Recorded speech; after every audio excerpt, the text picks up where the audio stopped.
राजस्थान सरकार के द्वारा रीट बोले हैं फिर तृतीय श्रेणी शिक्षक भर्ती के अंदर महिलाओं को 50% आरक्षण है वो दे तो दिया है, लेकिन जब से आरक्षण दिया तब से पुरुष वर्ग के द्वारा इसका भारी विरोध है वो किया जा रहा है और लगातार विरोध प्रदर्शन है वो बढ़ता जा रहा है। तो आने वाले समय के अंदर इसके अंदर कुछ बदलाव हो सकता है, नहीं थोड़ी सी अपन चर्चा करने वाले हैं इसके संबंध में। आज शहीद स्मारक के ऊपर धरना प्रदर्शन है वो भी रखा गया है। साथ में आपने ये न्यूज है वो भी आप तक पहुंच गई होगी, पुलिस भर्ती में अब महिलाओं को आरक्षण है वो बढ़ा दिया गया है। वहाँ पे पहले 30% था, अब बढ़ाकर 33% है वो कर दिया गया है। अब इसका ज़्यादा विरोध नहीं हो रहा पुलिस भर्ती का, क्योंकि इसमें 3% आरक्षण बढ़ाया है और इसमें ज़्यादा पुरुष वर्ग है वो इसका विरोध नहीं करे क्योंकि उनको ज़्यादा नुकसान है वो नहीं हो रहा।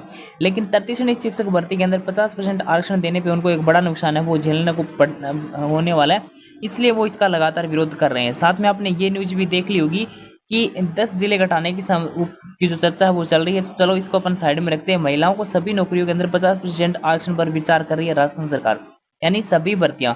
अब कुछ दिन पहले न्यूज भी आई थी कि फर्स्ट ग्रेड के अंदर भी जल्द ही लागू हो सकता है 50% आरक्षण।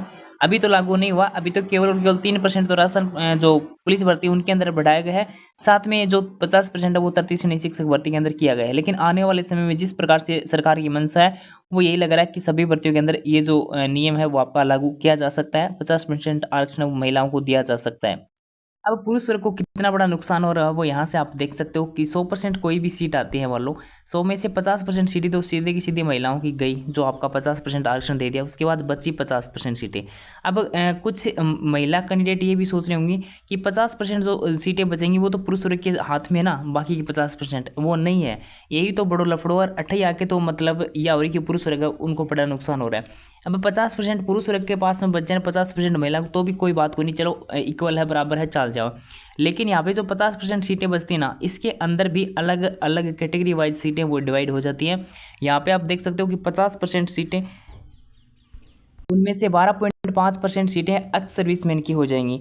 साथ में 4% विकलांग की, 2% खेल कोटा की, और उसके साथ साथ बाकी सीटें हैं वो भी और एक आध रिजर्वेशन आप यहाँ से घटा सकते हो। तो इस प्रकार से पुरुष वर्ग की अगर अपन बात करूँ सीधे मोटे तौर पे आपको बताऊँ तो 100 में से कैसे सीट पाते हो, मान लो कोई भी वैकेंसी आओ मैं 100 सीट अगर आती हैं तो पुरुष वर्ग केवल और केवल 20 सीटें हैं वो यहाँ पे मान सकते हो, लगभग 15 से 20 सीटें बढ़कर पाती होंगी। अब 15 से 20 में से भी थे कैटेगरी वाइज डिवाइड कर सको, general, OBC, SC, ST, EWS, MBC का कितनी सीट पाती होंगी, तो 28 से अनुमान लगा सको कि बढ़कर कितना बड़ो नुकसान है वो हो रहा है।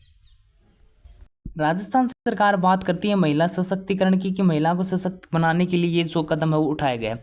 चलो ठीक बात है, आपने इतना बड़ा कदम है उठा लिया, लेकिन महिलाओं के सशक्तिकरण से पहले महिलाओं की सुरक्षा की गारंटी होनी चाहिए। आए ना आए दिन हर न्यूज़पेपर में आप उठा के देखना, पहले न्यूज़ की स्याही कौन सूखा जाए, पहले दो एक और खबर है वो छप जावे, कहीं ना कहीं किसी महिला के साथ, किसी ना किसी लड़की के साथ कोई ना कोई रेप बलात्कार की न्यूज़ है वो हर दिन कहीं ना कहीं आती रहती है, और एक नहीं अनेकों न्यूज है वो आती हैं। तो उनको रोकने में सरकार असमर्थ है।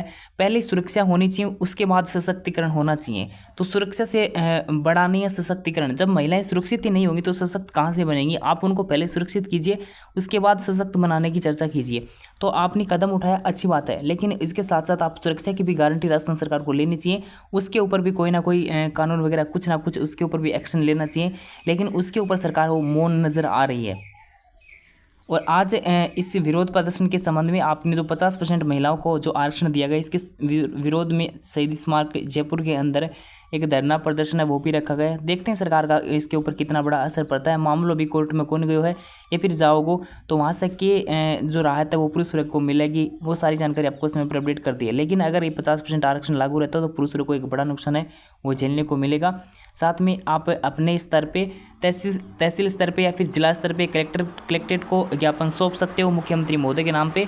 आप अपनी पीड़ा है वो उसके अंदर व्यक्त कर सकते हो, क्योंकि लोकतंत्र में आवाज़ उठाने का ये एकमात्र तरीका है। आप आराम से अपनी बात है वो मुख्यमंत्री महोदय तक पहुंचा सकते हो। साथ में अगर आप इस धरना प्रदर्शन में शामिल हो सकते हो तो बिना किसी हिंसा के आप इसके अंदर शामिल हो सकते हो। बाद में आपने देखा हुआ कि लगातार 2-3 दिन से ट्विटर पे भी लगातार ट्रेंड है वो किया जा रहा है, लेकिन अभी तक उसका कोई असर है वो देखने को नहीं मिला है। अब देखते हैं कि आज जो धरना प्रदर्शन रखा गया है उसका कोई असर होगा या नहीं होगा, या फिर सरकार इसके ऊपर पुनर्विचार करेगी या फिर नहीं करेगी, आने वाला वक्त बताएगा। लेकिन पुरुष वर्ग इसका भारी विरोध है वो करता हुआ नजर आ रहा है, और हो सके जहाँ तक तो इसके ऊपर कोई ना कोई इसके अंदर बदलाव वो भी हो सकता है, जितना विरोध आपका देखने को मिल रहा है।